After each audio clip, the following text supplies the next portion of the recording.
Our moderator today, someone who doesn't require introduction, because just now all of us acknowledged him as our guru. But let me just say a few words about him. Dr. Yong Bock is Chancellor of the Asia Pacific Center for Integral Study of Life in Korea. Earlier, he was professor at Hanshin University with a special assignment on peace studies, and was also at the Institute of Democracy and Peace in Chosun University, Korea.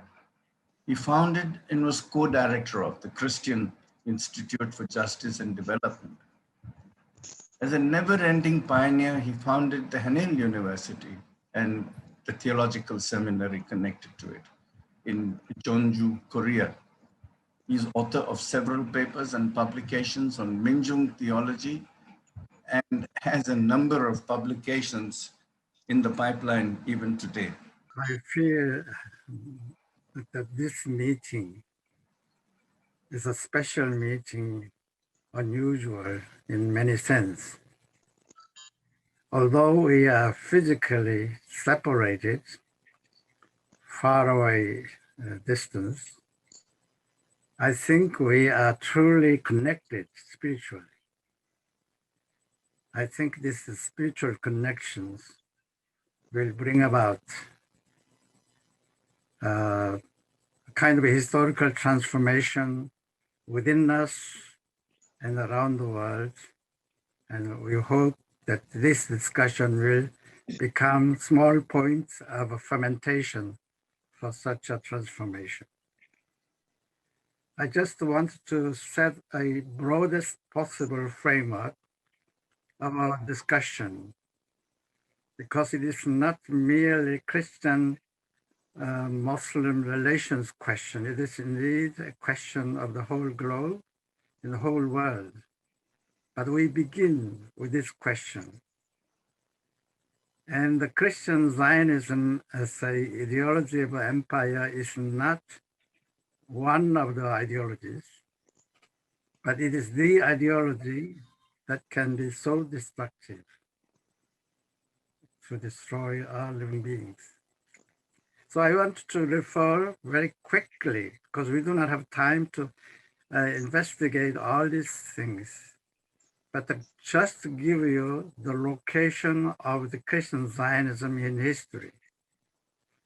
We can think of the context of the Roman Empire and the Crusades, and then related histories, how Christian Zionist faith is played. We can just imagine at this point. We also know the broadest and most profound impact during the colonial period through so-called Christian world missionary movement. Internal, the dynamics of the colonialism.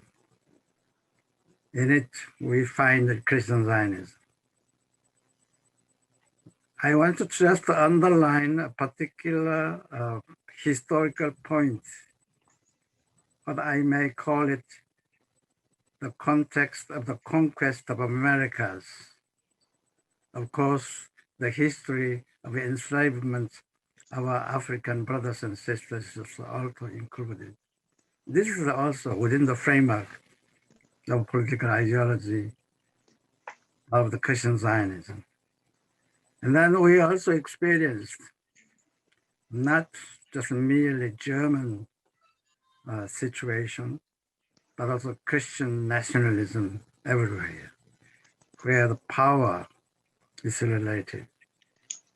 But to particularly concentrate on the contemporary context of the global empire, how Christian Zionism is affecting. In terms of its globalized economy, in terms of its geopolitical hegemony. And in this context, we are searching for ways to clarify the present realities of the Christian Zionism and how it affects our people of different religious faiths and different nations and the different living beings. In this meeting, we begin to freshly search the kind of spirituality of life for all living beings, what I might call a cosmic household of all living beings and their webwork of life, because it is at stake.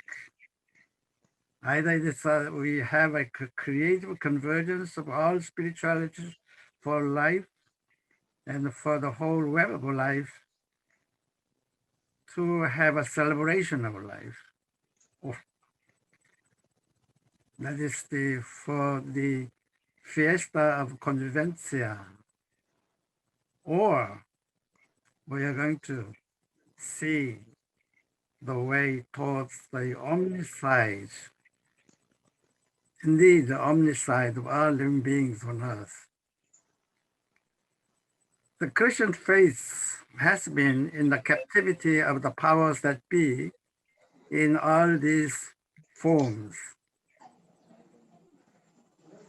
Global empire, globalized capitalist economy, secular culture of science and technology, and all these dimensions of many more dimensions. But I feel that this is a more totalistic situation that we have to look at it more holistically. So I feel that this discussion is a historical moment of concerned persons of Islamic faith and critically concerned persons of Christians and others who are meeting to discuss question of Christian Zionism. The Christian Zionism is not one of the items to discuss. It's the political ideology, deeply spiritual or even demonic. This is only a beginning. We hope that this will bring some fermentation for the future inspiration and the work. Now I want to invite some of our colleagues who will give a address about 20 minutes.